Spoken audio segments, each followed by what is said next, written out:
It's really important for us to be part of the Climate Ambassador programme because we have lots of ambitions as a school that we want to do to make our school as sustainable as possible and to educate our children about sustainability in a really meaningful way. It allowed us to kind of bring everything together to create this one central climate action plan and actually think about who is responsible for which part. It's created a sort of a framework which is really achievable and really realistic, but will have really meaningful impact. One piece of advice I'd give to someone starting their Climate Ambassador programme is do it.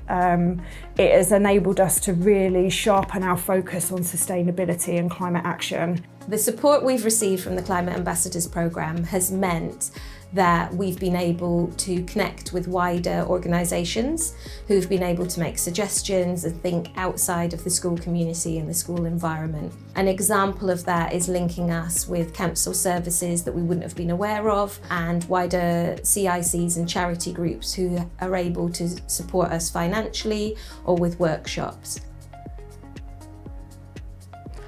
We have a great climate ambassador who's part of EcoActive, which is an organisation we've worked with previously. And because of their expertise and their own career, which is based in sustainability, they have opened doors to us to different things that we could take part in. It can't be something that one team does in your school. It has to reach all the areas of your school community. But unless you've got the people in the school who really buy into those objectives and buy into the ethos that you want to create, it's hard to get that going and to maintain it over a long time. When the head is passionate about it and the senior leadership are passionate about it, it kind of really sets the tone for the rest of the school. Leaders are always faced with additionality that they have to squeeze in, and it's always the case of if something new comes in, something's got to give.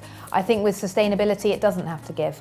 I think the most important thing that anyone taking this project on needs to do is look at everything through a sustainable lens.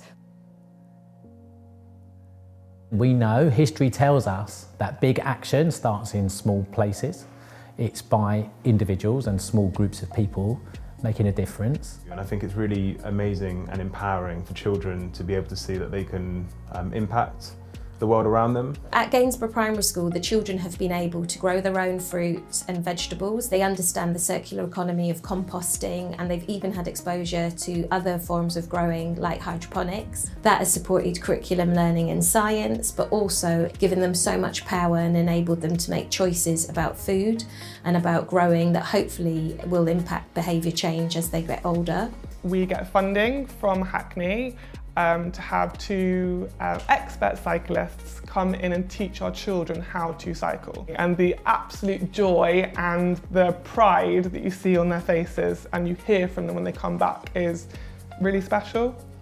In our school we have air source heat pumps, so we don't use as much gas or electricity, and we use our toys, but a lot of them we don't buy new stuff. We use secondhand, or we use like cardboard boxes for creativity so that we don't keep buying new things over and over again, and we find new ways to use them.